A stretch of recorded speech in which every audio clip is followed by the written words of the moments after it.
Welcome to VCTV. Hi, I'm Kristina, and I'm here at Extreme Startups, but I bumped into one of the participating companies of International Startup Festival, co-founder of XYZ Interactive, Michael Kosic. That's right. Michael, good to see you here. How's it going? It's going very well. So tell us about your startup. So XYZ Interactive, we have 3D position and gesture sensors. So think like the Microsoft Kinect, but for everything, for all kind of consumer electronics. So very low cost, very low power, transmitters and receivers that can add this type of touchless control to any kind of device you can think of. And how did you come up with this idea? Well, so I met my co-founder Andrew back in the 90s while he was at Nortel, and he was looking at a location-based problem of solving for E91 purposes for cell phones, how to locate the cell phones with just software changes in the base stations. We both talked about how we really believed in the future knowing our precise location, so that micro location, so millimeters of accuracy at meters of range, would be something that would be very useful and interesting. Now, it's been a long road, and back then there were no real applications for it. People were like, well, what would you use this for? We were like, immersive gaming, and people were like, what's that? So then the Wii came along, and that was good, because we could say, well, it's kind of like the Wii, but it's different in these ways. But it's not until the Microsoft Kinect came along and really blew the doors off of everything. So they're the fastest selling consumer electronics product in history, Guinness Book of World Records. That's really brought this out of Hollywood and into mainstream.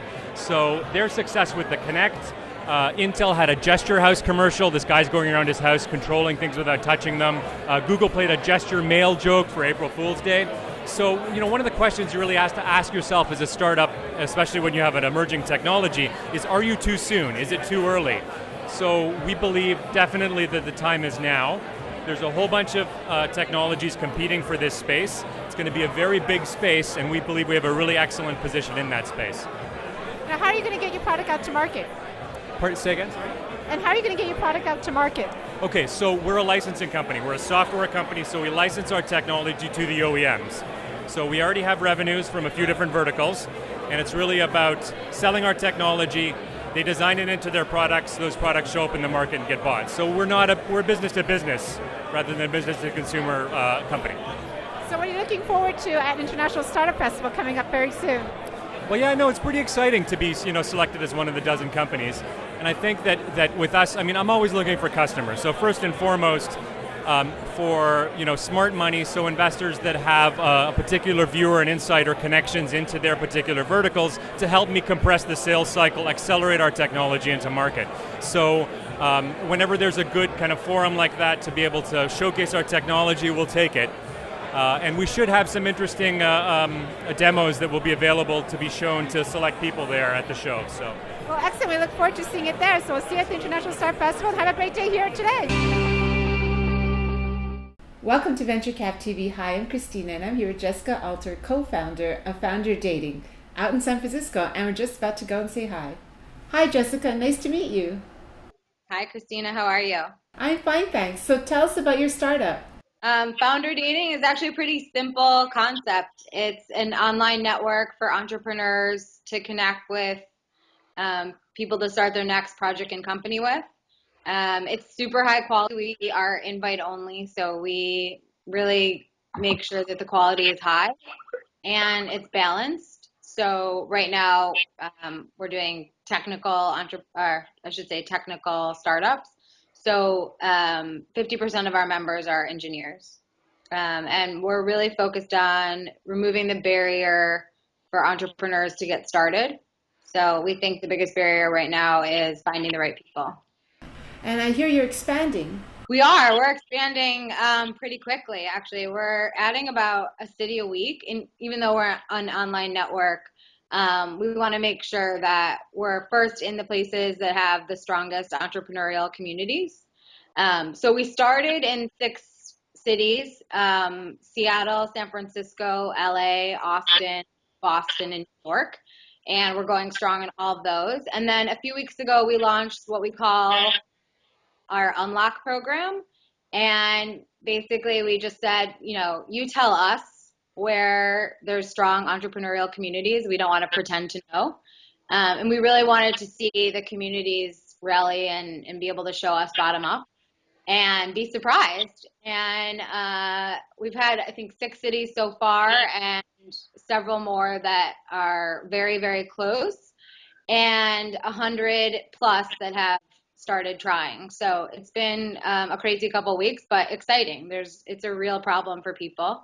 And we're excited to be able to help them solve it. So given that this is not your first startup, what are some of the experiences and lessons learned that you're bringing to this one? What originally ignited it is that I was leaving one of my former startups, product and business development at a social network called Barbeau. And when I was leaving, we got bought by AOL. I was leaving, and we started this as a side project, honestly, in just San Francisco. We just said, it's hard to find people that you have a great chemistry with, that you want to go after the same types of things. It doesn't have to be the idea, but the same areas, and that you can match up with them on timing. It's really hard to find those people. I mean, I worked at an amazing startup with amazing people, and it was still hard. And, we found out pretty quickly that this is a problem that a lot of people have. So we just started it innocently in San Francisco, and we kept it like that and a little bit Seattle for about a year and a half. And then we realized there was a much broader problem. So what's coming up next for you guys? In fact, I have a challenge for Montreal and the startup scene there. We'd love to see you guys unlock and become part of the Founder Dating Network before the Startup Festival. So head over to founderdating.com and help Montreal unlock.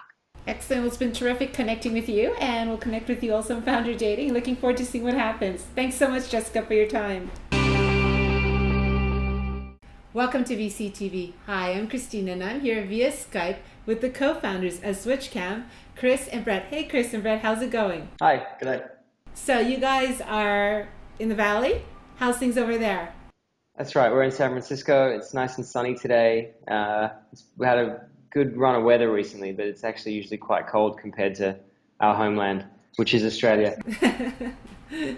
Well, at least you're under good conditions, and you're going to be here in Montreal for the International Startup Festival organized by Phil Italio and his gang. So really excited to have you there, and you're one of the 14 companies that are competing for the $50,000 prize. So what got you interested in terms of the International Startup Festival? So I actually heard about it through both funded startups and also through our sort of Australian network of entrepreneurs here.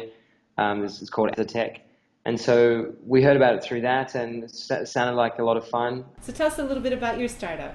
Sure. So Switchcam is all about interactive video and how fans can contribute video to reconstruct the experience of being at an event.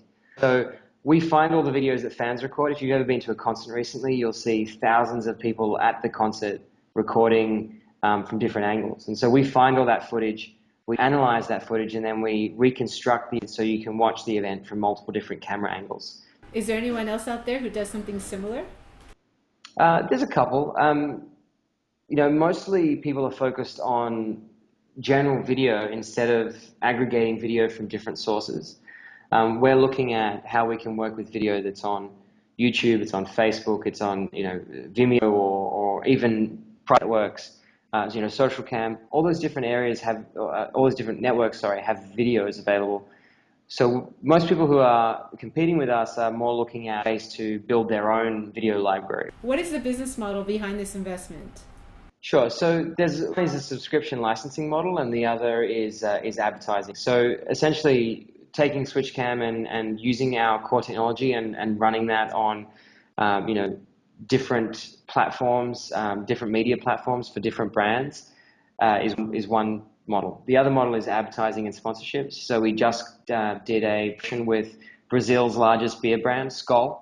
And so we worked with them to create a custom Switchcam player that they could use as part of their post-event marketing activities. Well, you're going to be well surrounded when you come to Montreal as well. We'll have some phenomenal speakers and some great companies like yourselves, and we look forward to seeing you there too.